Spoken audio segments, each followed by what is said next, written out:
Este es un programa producido por la comunidad cristiana CREE, al alcance de todo creyente que necesita ser restaurado. Bienvenidos hermanos nuevamente a una reunión preciosa con la palabra de Dios. Continuando con lo que nos hemos propuesto, edificados en la visión que nos ha llamado, estamos en la segunda sesión de pregonar libertad a los cautivos. Vamos a orar para iniciar nuestra reunión. Padre, es tu palabra la que se va a compartir. Eres tú quien habla. Yo solamente soy un instrumento, Señor, de tu gracia. Y te ruego, Señor, que a partir de este momento el Espíritu Santo se mueva en medio nuestro y revele lo que está dentro. Gracias, Padre. Te alabo, te bendigo y así será hecho. En el nombre de Jesús. Amén y amén. Muy bien. Ahora yo quiero enfocar algunos aspectos acerca de la profecía y los profetas. ¿Quiénes son los profetas del Nuevo Testamento? ¿No? Es una pregunta que debemos conocer para cuando alguien nos quiera cuestionar, tengamos de qué argumentos darles. Ya claro que en el Nuevo Testamento, o sea, en nuestros tiempos, viendo el Nuevo Testamento, hay gente que dice que no existen ya los profetas. Niegan la existencia de los profetas en este tiempo. Hay quienes dicen, eso fue del Antiguo Testamento. No, es del Nuevo Testamento también. Porque si niegan que no hay profetas ya ahora, no hay profetas ya. No, eso era el tiempo de Jesús, eso era ya los profetas, ahí se acabó. Entonces, de no ser así, tendrían que sacar pues de sus Biblias, arrancar las hojas de Efesios 4, donde Jesús mismo constituyó el ministerio quíntuple.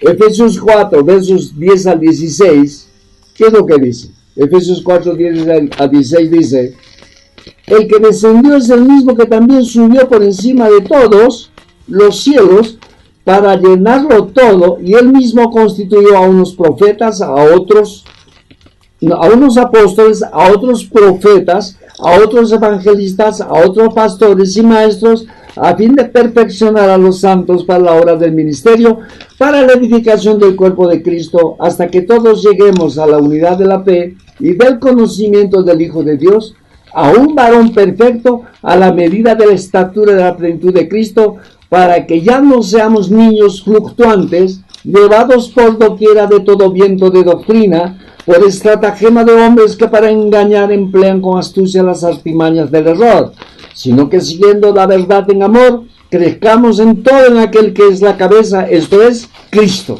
de quien todo el cuerpo, bien concertado y unido entre sí, por muchas y todas las coyunturas que se ayudan mutuamente, según la actividad propia de cada miembro, recibe su crecimiento para ir edificándose en amor. ¡Qué tremendo es este pasaje, hermanos! Agarra ese texto y léelo cuantas veces quieres, subraya, saca conclusiones, hay bastante aquí. Entonces, este pasaje está diciendo claramente que el ministerio quíntuple, que lo conocemos como los dones del Hijo, están los 5 ministerios. Y dentro de esos 5 ministerios está el de ser profeta, ¿ya?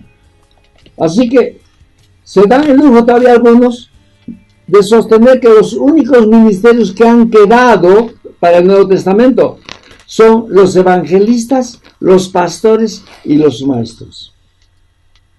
La palabra de Dios no hace diferencia y no hay escrituras de que se hayan eliminado algunas. Entonces esto nos lleva a una actitud o decisión. ¿Aceptamos todo o no aceptamos nada, pues? Yo no puedo quitarle a apóstoles, profetas, y me quedo con los evangelistas, con los pastores y maestros. No, quite todo, pues. La palabra es la palabra, y nadie puede manipularla. ¿Por qué fueron dados estos 5 ministerios? Primero dice, para el perfeccionamiento de los santos. El perfeccionamiento de los santos y santificados, aquellos que han sido separados para Dios. El perfeccionamiento de ellos tiene que ver con el crecimiento espiritual. Y este crecimiento espiritual está vinculado al propósito de Dios a fin de que se cumpla en la vida de cada uno de nosotros. Siempre lo hemos dicho, hemos sido salvos con un propósito. En otras palabras, ¿para qué te ha salvado Dios? Y Él tiene los 5 ministerios que se mueven en la iglesia para tu crecimiento, para tu perfeccionamiento. pero también ha sido enviado o dados para edificar el cuerpo de Cristo. ¿Y qué es el cuerpo de Cristo? La iglesia.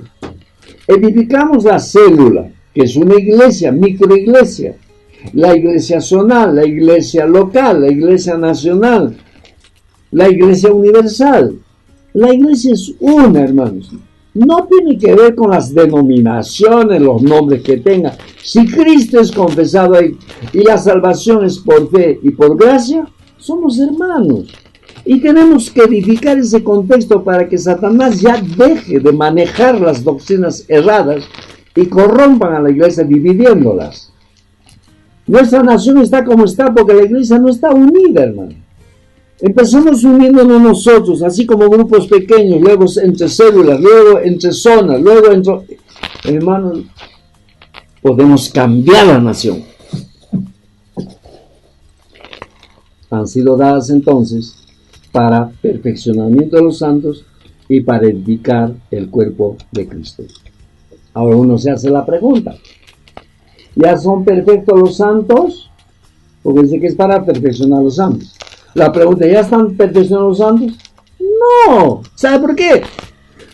Bien, tú ya has sido perfeccionado, vamos a suponer que tienes el carácter de Cristo, que en cierto modo lo dudo. A mí me falta un montón para ser como Jesús, ¿verdad?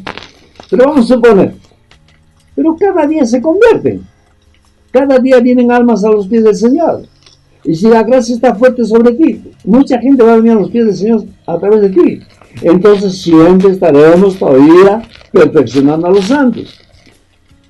Todos los dones ministeriales, que son apóstol, profeta, evangelista, pastor, maestro, están funcionando actualmente. Estos dones tienen que seguir funcionando hasta que Jesús venga por segunda vez. Cuando Él venga ya no necesitamos, porque ese día nos vamos, pues ya no necesitamos los dones. Ahora bien, ¿qué es lo que constituye la función de un profeta? Aquí sí vamos a tener que tomar muy en cuenta, porque también Pablo dice que en los postreros días va a haber falsos profetas y va a haber falsos apóstoles. Y también, por cierto, va a haber falsos maestros. ¿Se dan cuenta?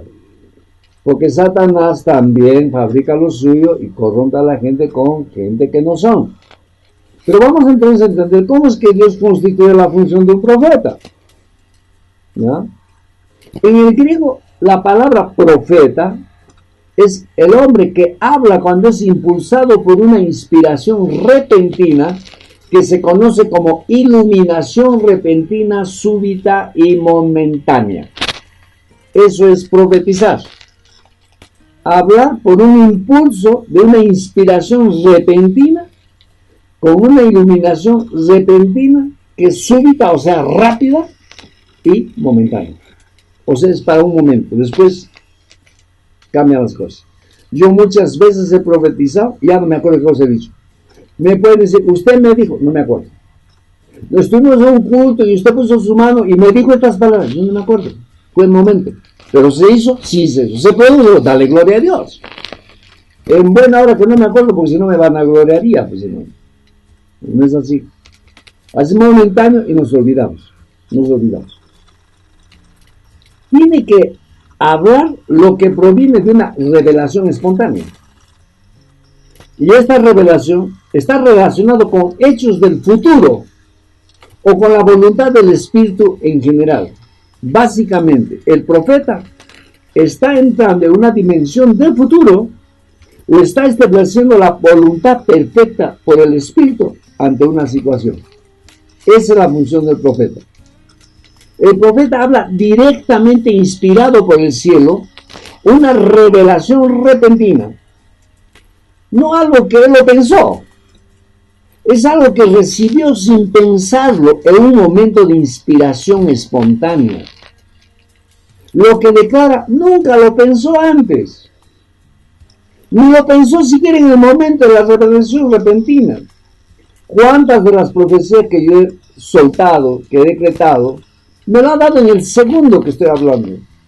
Me detiene un segundo y me pone un texto y comienzo a desarrollar de ahí la profecía. Y después sigo, continúo, normal. Muchas de las palabras que han confirmado el ministerio también han sido así.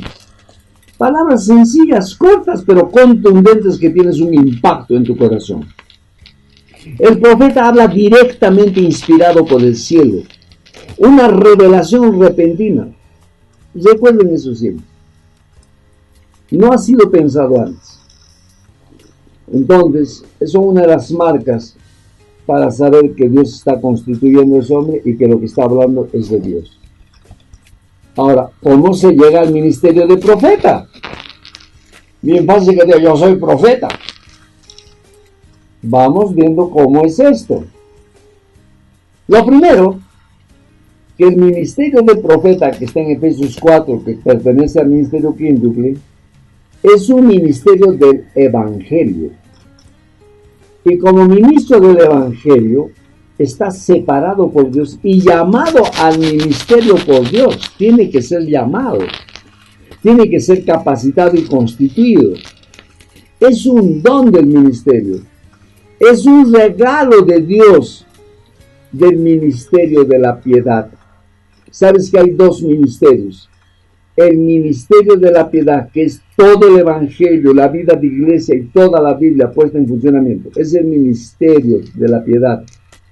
Pero el otro que está al otro lado es el ministerio de la iniquidad, que Satanás lo gobierna.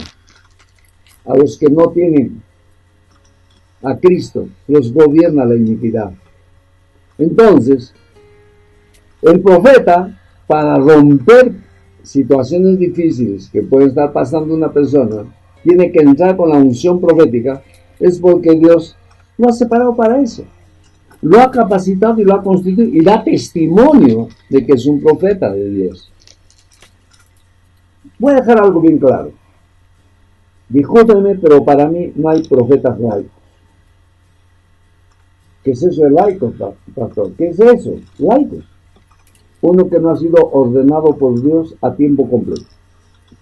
Uno que no tiene ministerio constituido por Dios es un laico. Pero los que son constituidos por Dios son ministros de Dios. Están en el ministerio. Ya sean apóstoles, profetas, evangelistas, pastores, maestros, todos son del ministerio, propiedad de Dios, bajo el gobierno de Dios, sustentados por Dios, movidos por Dios, respaldados por todo. Es por Dios, en Dios y para Dios. Esa es la figura. Ese es un ministro. Y así tiene que ser un profeta. Tiene que ser un instrumento del ministerio de la piedad, dentro del ministerio quíntuple y reconocido por Dios. Así que no hay profetas laicos. Un laico puede profetizar, pero eso no lo hace profeta. Lo que está haciendo un laico al profetizar está operando por el don del Espíritu Santo, porque ha sido bautizado en el Espíritu Santo y los dones del Espíritu tiene dentro de eso también la profecía, pero esa profecía es diferente. Mira, vamos a coger un pasaje para entender mejor esto, ¿sí? Pablo estimula a los hermanos de Corinto para que profetizaran. Vayamos a 1 Corintios capítulo 14, versos 11 y 12.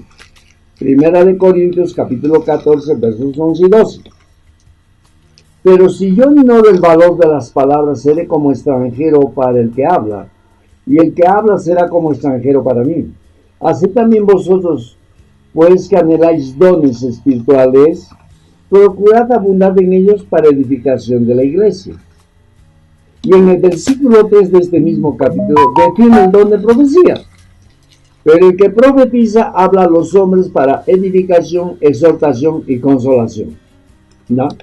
O sea, en este capítulo 14 está definiendo claramente lo que es profetizar como don del Espíritu Santo. ¿Ya? Pero aclara más todavía el apóstol Pablo en 1 Corintios capítulo 12, verso 29. Mira lo que dice el verso 29. 1 Corintios 12, 29. Asimismo, los profetas hablen 2 o 3 y los demás juzguen. Acá ya está hablando de los profetas. En el otro está hablando los que profetizan. Eso es por los dones del Espíritu. Los profetas son los que ya te describí, ministros del ministerio quíntuple, ¿no? Y dice que si hay varios que van a profetizar, lo hagan uno por uno, pero que todos juzguen. Ah, qué importante. Está clara entonces la diferencia entre el don de profecía, que es el don del Espíritu Santo, y el profeta, que es el ministerio del ministerio quíntuple que Jesús lo manifestó. A pesar de que el profeta profetiza, pero es diferente a los que profetizan con el don de profecía. Hay una diferencia. Entiéndelo bien, hermano. Espero que la gracia de Dios te haga entender claramente esto, porque vamos a confrontarnos con ese tipo de gente. Yo he estado en iglesias que miran como profetas a un hermanito que comienza a decir cosas de parte de Dios, que puede ser cierta o no ser cierta, bueno, y dicen que la profeta. He encontrado muchas iglesias, el profeta va a hablar. Pero ¿sabes qué? Muchas veces he visto declaraciones de personas que ni siquiera están en el contexto de la palabra de Dios, por tanto son diabólicas. Y he tenido ocasiones de hacer callar a ese tipo de gente. Por eso muchos me han rechazado. Porque fácil se engañan con este tema. Quiero dejar bien claro eso. Por eso estoy insistiendo. Estamos entrando a la restauración de la visión. Y esto tiene que ver con profecía. Pregonar libertad a los cautivos. Ya hemos explicado lo que es pregón, todo eso. Muy bien. Entonces, quiero dejar bien claro para que no se confundan. Vamos a ver una escena que diferencia bien esta situación. Y para eso nos vamos a ir a Hechos 21, versos 8 al 11. Anota, Hechos 21, versos 8 al 11. Dice el texto. Al otro día, saliendo Pablo y los que con él estábamos, fuimos a Cesarea, y entrando en la casa de Felipe el evangelista, que era uno de los 7, posamos con él. Este tenía 4 hijas doncellas que profetizaban, y permaneciendo nosotros allí algunos días, descendió de Judea un profeta llamado Agabo, que viniendo a vernos, tomó el cinto de Pablo, y atándose los pies y las manos dijo: esto dice el Espíritu Santo, así atarán los judíos en Jerusalén al varón de quien es este cinto, y le entregarán en manos de los gentiles. Ah, qué interesante esa profecía. Agabo está explicando algo que va a suceder con Pablo, porque el cinto era de Pablo. Ahora, analicemos. Las 4 hijas de Felipe profetizaban. ¿Qué es lo que hacían? Simplemente hablaban movidas por el don de profecía para edificación, para exhortación y consolación. Y eso está en 1 Corintios 14:3. Pero el que profetiza habla a los hombres para edificación, exhortación y consolación. Que ese es el contexto con el cual, usando el don de profecía como don del Espíritu, lo hace. En cambio, Agabo era un profeta. A pesar de que un profeta puede profetizar, lo que es revelado por Dios, lo da. Agabo no está profetizando aquí simplemente, sino está diciendo lo que el Espíritu Santo está diciendo en ese momento. ¿Se da cuenta? Aclaro de nuevo. Están las 4 hijas de Felipe. Ellas profetizaban por el don de profecía de 1 Corintios 2. Estamos hablando del don de profecía del Espíritu Santo. ¿Ya? Pero Agabo es un profeta y está en esa misma reunión. Y como profeta, profetiza lo que en ese momento les revela. ¿Qué les reveló en ese momento? Cogió un cinto que estaba ahí. ¿No? Un cinto es un cinturón. Se amarró las manos y los pies y dijo: así va a suceder con el dueño de este cinto. Así va a suceder. Y luego dice: le entregarán en manos de los gentiles. Y pues se acabó. Eso fue todo. Fue una revelación en ese momento que él lo declaró. Así he visto, así es, así dice. Punto. No hay más. Obviamente, quien lo podía entender era solo Pablo. O algunos que conocían que ese cinto le pertenecía a Pablo. Pero esto no. Los profetas hablan particularmente hechos contundentes a personas específicas o a situaciones generales que solo lo van a entender los que están involucrados en el asunto. Para fungir de profeta, debe tener manifestaciones operando varios dones. Y aquí sí entran dones del Espíritu Santo. operan en equipo. El profeta generalmente se mueve en el don de ciencia. O sea, el don de ciencia o palabra de ciencia, como dicen otros, son realidades o hechos de la mente de Dios concerniente a personas o hechos o cosas que están en el presente y en el pasado, no en el futuro. Eso es palabra de ciencia o don de ciencia, como se dice. Hechos presentes o pasados que el Espíritu Santo pone en la mente por su voluntad para ser declarado. También se mueve en discernimiento de espíritus, ¿no? Y en discernimiento de espíritus, además de profecía, entonces puede ver con sus ojos espirituales situaciones que están al otro lado. También se mueve en palabras de sabiduría. Y esto sí ya es el propósito de la mente y voluntad de Dios específica que tiene que ver con el futuro. Esa es palabra de sabiduría. Y ahí sí está hablando con alguna indicación al futuro. Estos dones operan con el profeta. O sea, cuando el profeta va a ejercer su ministerio, va a usar los dones también del Espíritu Santo, pero con otro nivel de autoridad en el contexto que ya he explicado. Cualquier creyente bautizado en el Espíritu Santo puede tener manifestaciones parciales de esos dones. Y esto tiene que ser según la voluntad del Espíritu y de las necesidades que tenga el cuerpo de Cristo, o sea, la iglesia.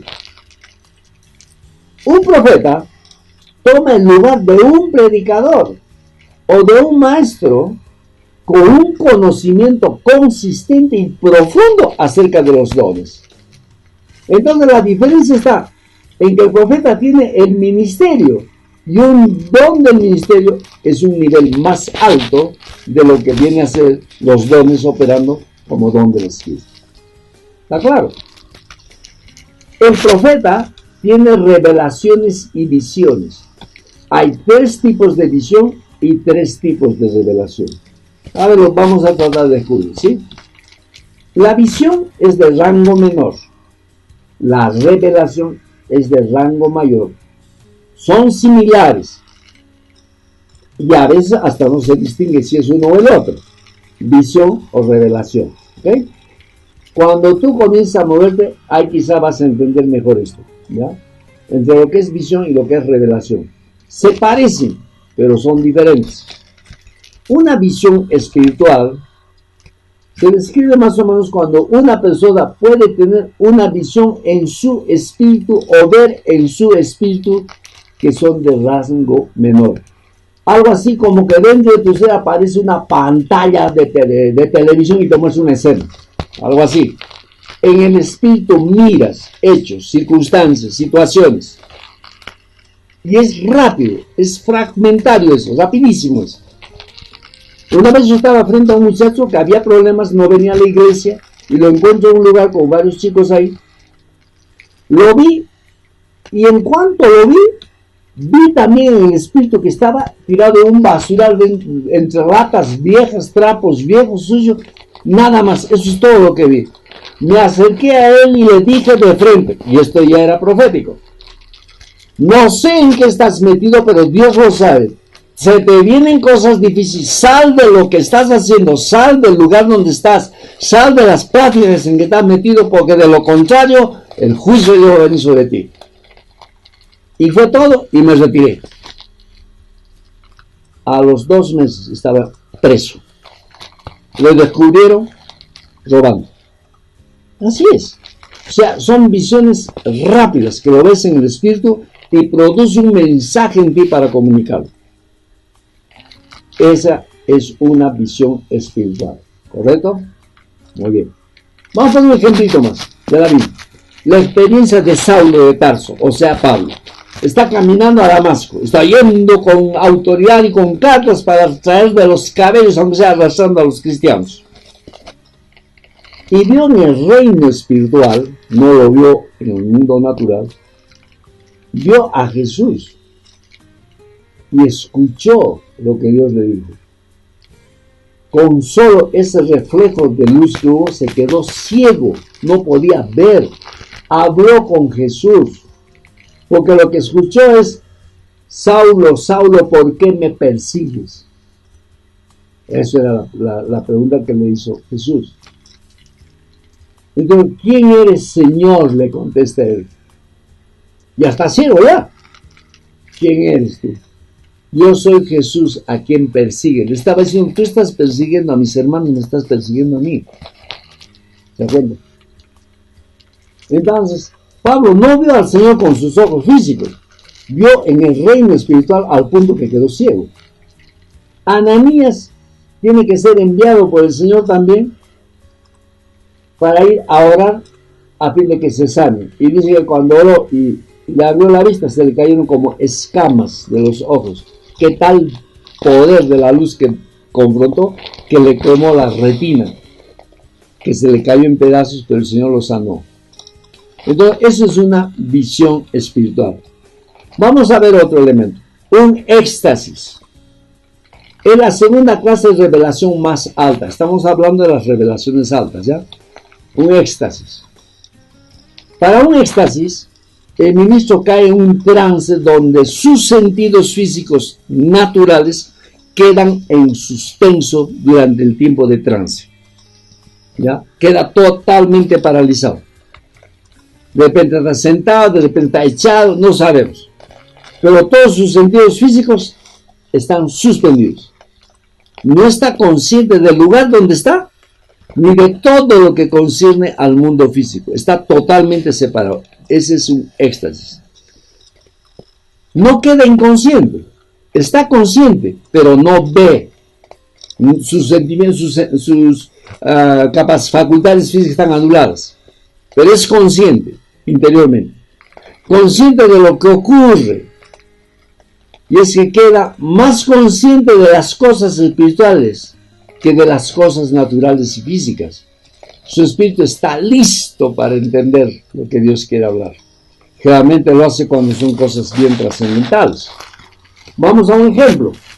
Hechos capítulo 22, versos 17 al 18. Dice el texto, Hechos 22, 17 al 18. Y me aconteció, vuelto a Jerusalén, que orando en el templo me sobrevino un éxtasis. Y le vi que me decía, date prisa y sal prontamente de Jerusalén, porque no recibirán tu testimonio acerca de mí. Esta es una experiencia de Pablo, que Dios tiene que advertirle por el riesgo que está en él, que tuvo que entrar en éxtasis, de lo contrario de repente no hubiese percibido. Recuerda que Pablo es medio terco. Y Dios tiene que usar el éxtasis para darse cuenta que Él le está hablando. Pero es una prevención. Sal de este lugar. Hay problemas. ¿Te das cuenta? ¿Cuántas veces Dios nos pone en el corazón a hacer cosas y no lo damos como revelación porque no hemos visto? ¿Y cuántas veces ven sonceras y dicen, he visto a Dios? ¿Sabes qué? Alguien que te diga dos cosas. Que te diga primero, he visto a Dios, es imposible. No podemos ver a Dios. Es imposible. He visto a Jesús, es relativo, pero tendría que describírmelo para que yo le crea. Alguien te va a decir, yo he ido al infierno, falso. Hay que ir al infierno, he visto pastores, he visto esto, he visto lo otro, presidente de la República, están ardiendo en el fuego. Ese es para hacerte dudar. Falso, el infierno está vacío. Entonces no puede él profetizar de lo que ha visto de algo que está vacío. Entonces, hay sus extremos. Hay sus extremos. Vamos a otro ejemplo. Hechos 10, versos 10 al 11. Este es otro éxtasis. Estamos hablando ahora de Pedro, ¿ya? Pedro era un hombre también medio orgulloso, ¿eh? Claro. Él no quería saber nada con los gentiles, nada. Él rechazaba, era más judaísta y no quería ni sentarse con los gentiles. Para ellos eran perros. Mira lo que hace Dios con él. Tuvo que llevarlo a un éxtasis para que escuche. Y tuvo gran hambre y quiso comer. Y mientras le preparaban algo, le sobrevino un éxtasis. Y vio el cielo abierto y que descendía algo semejante en un gran lienzo, que atado de las 4 puntas era bajado a la tierra. Eso es lo que vio. El texto continúa diciendo qué es lo que había en ese lienzo. Había animales inmundos. Y la palabra que le quiero escuchar, mata y come. Y Pedro decía, no, yo jamás como cosa inmunda. Y 3 veces tiene que repetirse la escena. Y en la tercera vez que él dice, no voy a comer porque yo no como cosa inmunda, Dios le dice, no llames inmundo a lo que yo he santificado. Ese fue el mensaje. Al poco rato vinieron gente, porque le dijo, sigue a los que vienen por ti. Bajó, me imagino que Cornelio, y aparecen gente que venían de parte de Cornelio, porque Cornelio también había recibido una visión en la cual un ángel le había dicho, manda a tal sitio, a Jope, ahí está un tal llamado Simón, y él te va a hablar. Eso es todo. Y mandó a la gente, y ahí estaba la gente para llevárselo. Que si no recibe éxtasis, si no le habla a Dios de esa manera, pero no hubiese ido pues con esa gente. Hubiera dicho, no voy, porque yo no puedo estar con los gentiles. Pero tuvo que venir sobre ese éxtasis para que vea los cielos abiertos. Y en el reino del Espíritu ve esos animales inmundos. Esto implicaba que tenía que cumplirse el propósito de Dios que predicaría en la casa de Cornelio, el primer gentil que se convirtió. Y esto también, no contradice, al contrario, afirma lo que Jesús le dijo. A Jesús le dijo, a ti te daré las llaves del reino de los cielos. Y le estaba diciendo, yo te voy a dar la autoridad, la responsabilidad, la gracia de que seas el primer evangelista a los judíos y a los gentiles. Tú vas a abrir el reino de los cielos. Entonces, ya había abierto en Pentecostés el reino de los cielos a los judíos, donde se convirtieron en 3,000, después 5,000 y todo eso. Ahora ha pasado ya más de un año y está ya en Cesarea de Filipo, y ahora lo quiere llevar a la casa de Cornelio, que es gentil, para que también abra el reino de los cielos ahí. Así que las llaves del reino no tienen que ver con llavecitas que está como portero en el cielo abriendo allá. No. Eso es una figura nada más. La llave del reino de los cielos es abrir la puerta del evangelio. Y él le dio la oportunidad de abrir la puerta del evangelio a los judíos y en esta ocasión a los gentiles. Pero para que él pueda ir, tuvo que recibir un éxtasis. ¿Se da cuenta? Vamos a otro hecho. A ver. Una visión consciente. Esta es la mayor de todas las visiones. Una visión consciente. En este caso, todos los sentimientos o los sentidos físicos no están en suspenso. Están funcionando. ¿Ya? No es como el caso del éxtasis. Es una visión también parecida al éxtasis, pero con todos tus sentidos físicos funcionando. Tienes los ojos abiertos con todas las capacidades físicas y puedes ver en el mundo del espíritu lo que está al otro lado. Y eso implica hablar personalmente con Jesús, no con el Padre.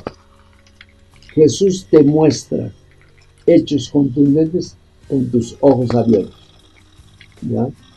Y hablas con Jesús y Él te muestra todo, te explica inclusive. Y puedes con esa visión consciente profetizar. Hablar. Eso es muy importante. Yo creo que con estos ejemplos ya está más claro de que profeta no es cualquiera que diga, pues porque ha profetizado una vez soy profeta. O que la iglesia por ignorancia reconozca como profeta a gente que ha tenido para profetizar. Hemos caído en errores cuando hemos nacido como iglesia. Una falsa profetisa nos estaba mandando al desvío, hermanos, a la visión. Pero gracias a Dios por su misericordia que nos sacó del error. Realmente personas que son creyentes, o sea, han venido de un mundo y se han convertido, y estos han sido ministrados por adivinos, por brujos, por hechiceros, pueden operar en profecías satánicas. Ojo, siendo creyentes. Por eso es que necesitamos la sanidad del alma, por eso necesitamos pregonar libertad a los cautivos, porque tenemos que liberarlo de todas las cosas del pasado que puede el diablo usar para malograr la obra de Dios. Hemos tenido ese tipo de problemas. El profeta, para que opere, o sea, las reglas para que opere un profeta tiene también sus principios, tiene sus reglas. Vamos a usar algunos términos. Por ejemplo, 1 Corintios, capítulo 14, 29-30. 1 Corintios 14, 29-30 dice: asimismo los profetas hablen 2 o 3 y los demás juzguen. Y si algo le fuere revelado a otro que estuviere sentado, calle el primero. O sea, hay orden. Bueno, cuando Pablo está hablando, pues operaban infinidad, de tal modo que había 2 o 3 profetas en una reunión. Ah, ¿te imaginas? Y cada uno tenía un mensaje de parte de Dios, pero en orden, uno por uno. Si alguien tiene algo, el otro va a esperar. O sea, no hay un, como se dice, un empujón de profecías, mucho menos pretendiendo uno ser mejor que el otro, no. Todos sirven al mismo propósito. El profeta puede comunicar sus revelaciones a través de la profecía. El profeta puede comunicar sus revelaciones simplemente diciendo lo que dice el Espíritu Santo. Pero en ambos casos, siempre hay que juzgar la profecía.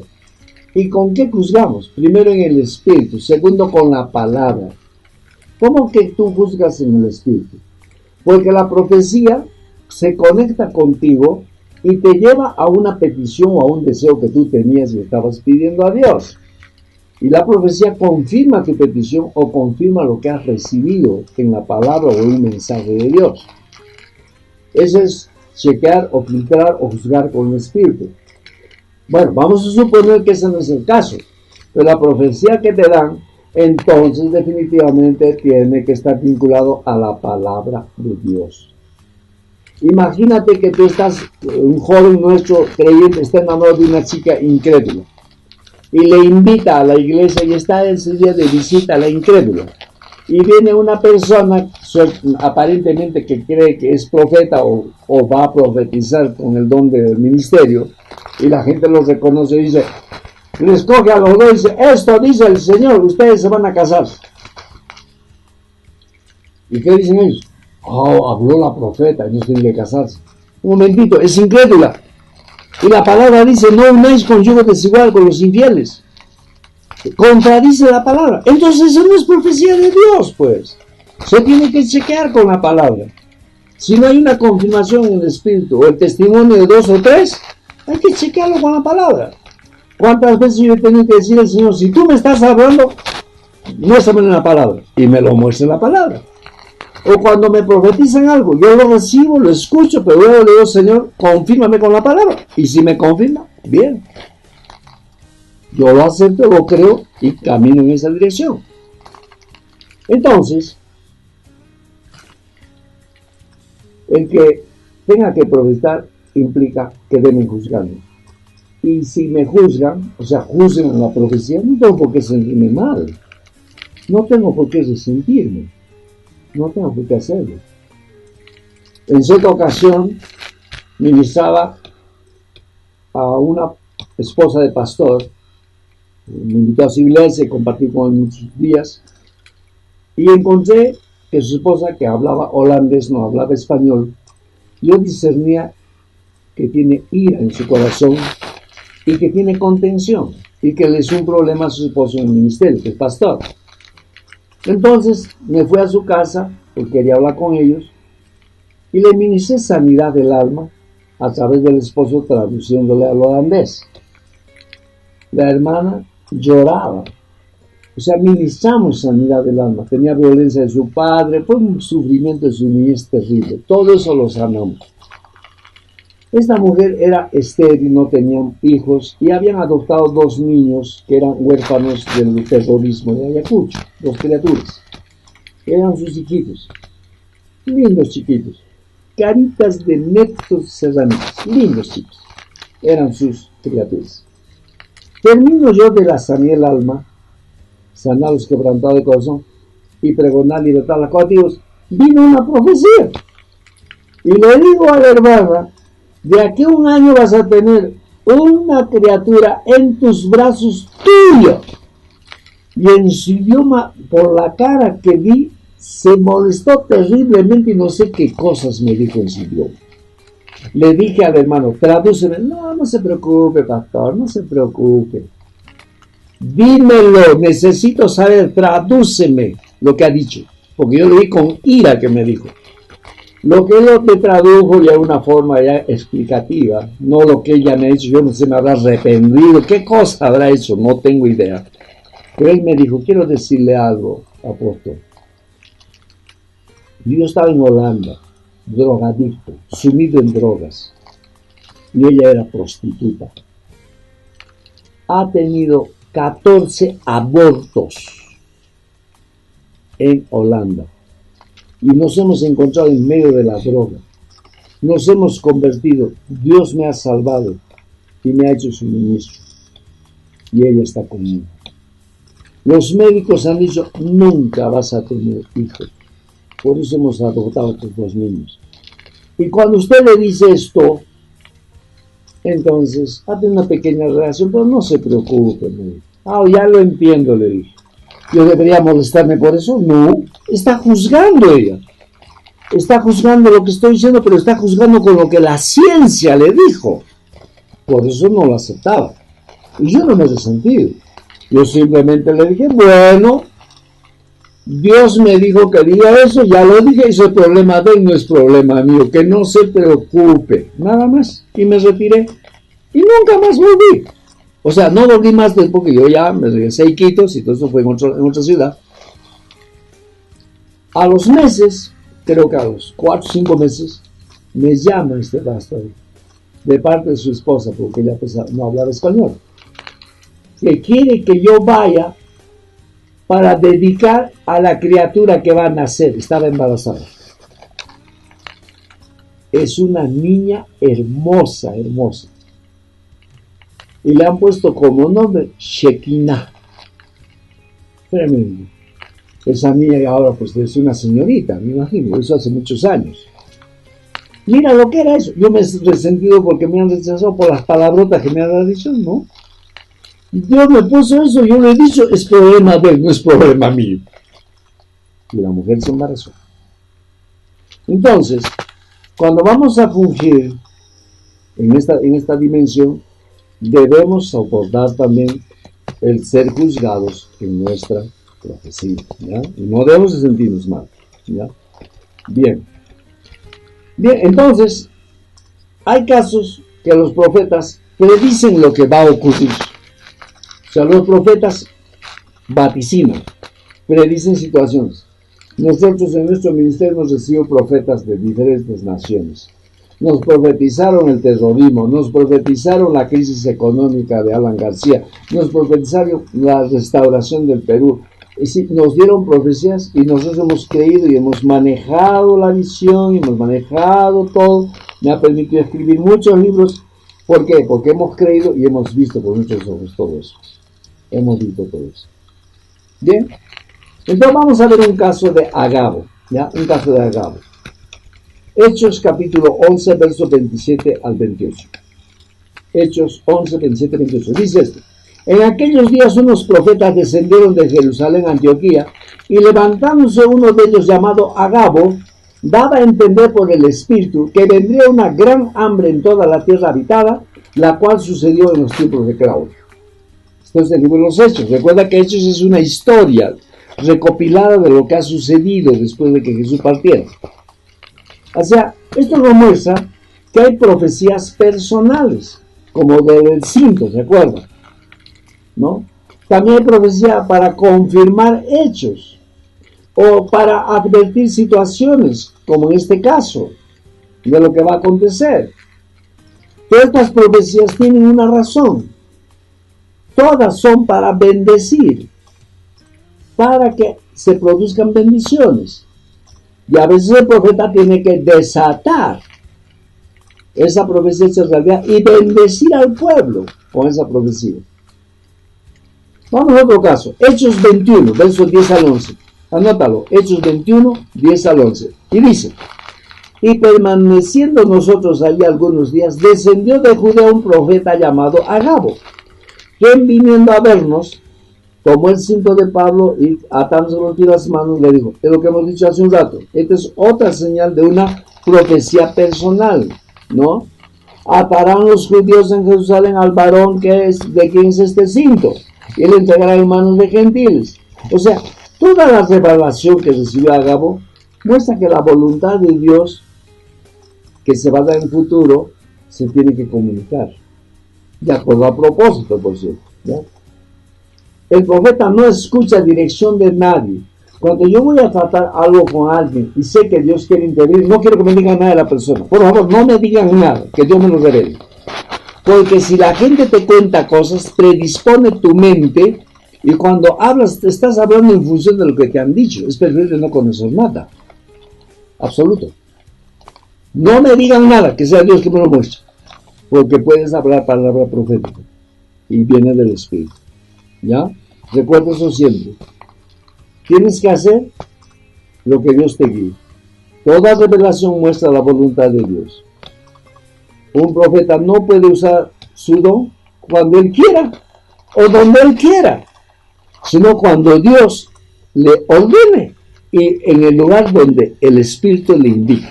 No hay otra forma para un profeta, ¿correcto? Entonces, una persona que se mueve mal puede estar siendo usado por Satanás. Hay muchos casos que he visto yo. Ahorita, el caso de Aposento Alto. Qué terrible, hermanos, Aposento Alto. Tomar unas instalaciones deportivas porque Dios le ha dicho que ahí tiene que ser la iglesia y que lo tomen como lo han tomado. Eso es manipular a una congregación para un fin específico. Dios no necesita de la fuerza humana para que se cumplan sus profecías o sus visiones, para que se cumplan los sueños, no. Eso es controlar a la gente para propósitos personales. ¿Con qué razón? ¿Por qué? Porque quieren fama, quieren ser mejor que el resto, o por codicia y quieren tener cosas que no le pertenecen. Eso entonces, hermanos, es diabólico. Con eso no estoy diciendo que este pastor de Aposento Alto es un endemoniado. No está andando en el Señor conforme a la verdad. Es lo único que diría. Si Dios me permitiera conversar con él, sería una gran bendición para Dios. Pero tiene que ser Dios que me dé la oportunidad.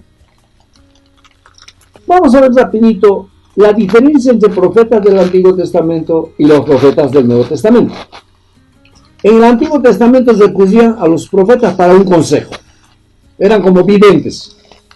No adivinos, sino videntes. Entonces iban a pedir consejo. Ellos, los profetas, no tenían el espíritu como nosotros lo tenemos, sino que el Espíritu del Señor venía sobre ellos y le daba la luz para contestar o aconsejar. Y generalmente cuando eso se daba, le tenían que llevar algo, una ofrenda, algo. Tenían que llevar algo. En el Nuevo Testamento no se funge igual, no es así. No estamos vaticinando, ni nos tienen que buscar para que les digamos el futuro. Los mundanos, los hijos van al horóscopo, van a los adivinos, van a todos que miran coca y tanta cosa para saber el futuro. Dios usa a sus profetas si quiere mostrar el futuro, pero en su propósito. Así que en el Nuevo Testamento no se funge como en el Antiguo Testamento, que iban por un consejo para que el Señor le muestre y tenía que venir el Espíritu y tenía que mostrar. Solo cuando el Espíritu Santo lo decide, y tiene que ser para consolar, para exhortar o para edificar. No hay otro fin. Ninguna revelación debe dejar de ser corroborado por la palabra de Dios. Tiene que estar enmarcado en la palabra de Dios.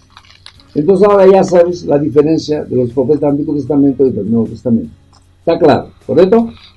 Muy bien. Ha sido para mí una gran bendición compartir el texto, pero vamos pues a las 4 preguntas, ¿eh? Las 4 preguntas. ¿Qué aprendiste ahora, hermano? ¿Te lo puedo decir? Te lo voy a decir, porque hay hermanos que tal vez están viendo por primera vez una reunión nuestra. ¿Qué aprendiste ahora? Lo que es un profeta. Que hay profetas y los que profetizan por los dones del Espíritu Santo. Has aprendido que los profetas reciben revelación espontánea y súbita. También has aprendido que los profetas anuncian hechos futuros de acuerdo al propósito de Dios. Y que un profeta toma el lugar de un predicador. También has aprendido que el profeta tiene revelaciones y visiones. Y sabes que hay 3 tipos de visión y 3 tipos de revelación. Una visión espiritual, un éxtasis. Y hay revelaciones personales y específicas también para determinadas circunstancias. Todo eso hemos aprendido ahora. Pero la segunda pregunta es: ¿por qué crees que estás en esta reunión? ¿Por qué será? ¿Por qué vas a escuchar este mensaje? Ora para que Dios te motive hacia dónde te quiere guiar ministerialmente. Ora. Ora también para que te dé la capacidad de evaluarte en tus experiencias en la célula viva. Porque tú puedes profetizar por el don del Espíritu Santo y no lo sabías. que pueden recibir bautismo en el Espíritu Santo y ser dotados de los dones. No lo sabías. Comienza a decir, Señor, quiero que mi célula, yo reciba bautismo en el Espíritu Santo, yo quiero ser usada por ti con los dones. Puede ser que se esté manifestando ya Dios y no te das cuenta, y ahora que te he explicado ya te estás dando cuenta que hay algunas cosas que tú lo estás haciendo, pero no lo sabías porque lo hacías. Algunos de estos rasgos de repente lo estás confrontando con lo que haces. Motivo entonces para orar y pedir que el Espíritu Santo te aclare el por qué al recibir tu enseñanza. Ahora, si ya sabes el por qué, ¿qué vas a hacer? Lo que tienes que hacer es anhelar el ministerio profético. Obviamente Dios no te va a dar de frente el ministerio profético. Vas a operar en dones del Espíritu Santo. Pero crea en ti una visión de servirle a Dios en el ministerio príncipe. Que puedas ser tú. Empecemos, de repente un maestro, un pastor, un evangelista, un profeta o un apóstol. Ahora, por esa razón estás acá. Y de seguro, si tienes esa respuesta ya, ¿cuándo lo vas a hacer? ¿Cuándo vas a disponer tu corazón para involucrarte? Esa es decisión tuya. Y voy a orar porque esta enseñanza siga colaborando a la restauración de la visión. Estamos, recuerden, pregonar libertad a los cautivos. En la próxima sesión culminamos ya esto. Durante esta semana revisa todo esto, medita en esos textos, ora, y cada vez estamos construyendo la visión en tu corazón. Ya sabes predicar las buenas nuevas, ya sabes sanar a los quebrantados de corazón, ahora estás aprendiendo a pregonar libertad a los cautivos. Padre bendito, gracias por esta oportunidad que me das. Bendigo a mis hermanos y, Señor, desato la manifestación de revelación de tu poder en sus mentes, en sus corazones, que todo lo que he enseñado ahora ellos lo puedan ya aplicar y puedan, Señor, garantizar que tú estás en ellos y tienen, Señor, la disposición de ser usados por ti. Que en esta semana, Señor, puedan profetizar por los dones del Espíritu. Que alguien pueda declarar algo que venga de tu Espíritu para alguien que lo necesita. Y comprobarán que lo que está aprendiendo es cierto. Gracias, Señor, los encomiendo en tus manos. Encárgate tú. Tú estás con ellos, yo estoy contigo. Somos uno en Cristo. Gracias, Dios, los bendigo en el nombre de Jesús. Que la paz de Dios, el amor de Jesús y el poder del Espíritu Santo me los guarde y haga realidad lo que hemos aprendido. Hasta la próxima oportunidad, amados hermanos. Que Dios me los bendiga. Este ha sido una producción de la comunidad cristiana CREE. Si necesita apoyo espiritual, consejería o terapia, puede ingresar a nuestra página web ministeriocree.com y gustosos estaremos a vuestra disposición. También nos encontrará en Facebook,